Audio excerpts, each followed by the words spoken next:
Do you like your job? Yes, I do. Yeah, I like it. Yeah, I like my job. Yes, I definitely love my job. What do you like about working for money? I like that it lets me spend on food. It allows me to go on trips. Just to buy things that I like. Allows me to invest that money back into my work. More stable financial stability, so I can afford my own place in future. Allows me to give back to my parents. I can get to pamper my mother as well and my family. Hi, I'm Edward, and this is #Adulting, where we teach you life hacks to keep you financially secure for the best years of your life. And this first series is all about your savings. In episode 1, we taught you the formula for savings and how to calculate how much you save each month. And then in episode 2, we reviewed the best tins for you to store your money in. Spoiler alert, there are no good tins, only rats who want to eat your money. In fact, money is so tasty, we need to hide it from ourselves. So here we are in episode 3, where it's the middle of the series, and oh my goodness, what am I doing with my life? It happens to all of us, folks. We've been working for a while, maybe this is our second, even third job now, and you're like, oh wait, all I do is work. What about my life? I'm supposed to have had a big fancy marriage by now. I'm supposed to own a big fancy house. I'm supposed to have 2 kids and a dog and my life all figured out. But instead, I'm just binging K-dramas on Netflix, and the only chill I get is from the cold drink in my hand. It's a nice drink, but what am I doing with my life?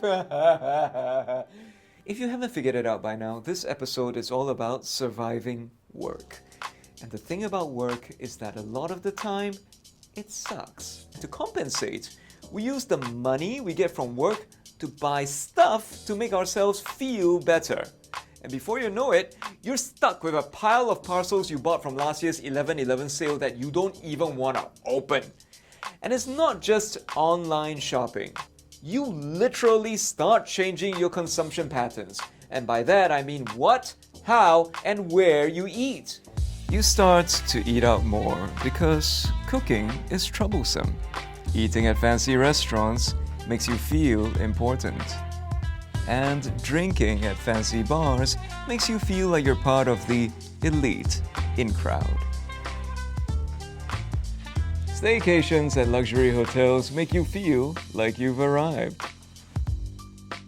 There's an idea called conspicuous consumption, which is when people buy stuff or spend money on stuff to show off their wealth. The problem comes when you can't actually afford the stuff. But it's not just the expensive luxury stuff. You could be just starting out at work and spending $12 every day on fancy coffee, eating $20 lunches, and taking a taxi everywhere you go. That's all going to add up. If you've been watching the earlier episodes, you already know that all of this above is just Parkinson's Law in action. So, what can you do? You probably think I'm just going to tell you to spend less. Wrong! I'm gonna be a baller and tell you how to earn more! There are 3 ways to do this. Number 1, ask for more money. Number 2, get headhunted. And number 3, start additional income streams.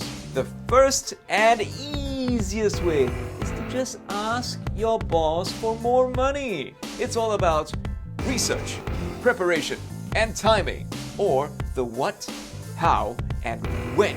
Research is the what, as in what is fair pay for you. Look at things like Glassdoor. Look at salary surveys. Ask your friends. Check your company's salary structure.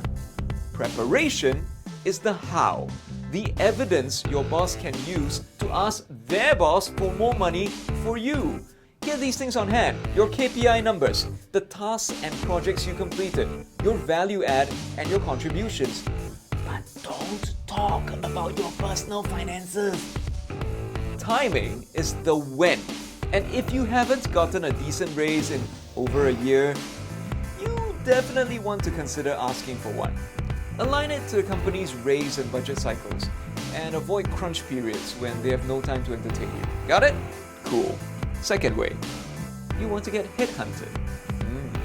And the best way to do that is to maintain a solid online presence, perform well at work, and be well liked. Hey, don't be embarrassed to have a LinkedIn profile that shows off your work achievements and experience in the best possible light.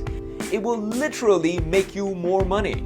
And these next 2 points are kind of related. Yes, do well at work, but also make sure you're nice to people at work.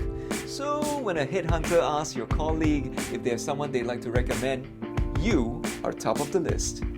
The final way to do this is to find multiple income streams. And you can achieve this through work. The gig economy is a real thing, and it is essentially how you convert spare time to money. Investments.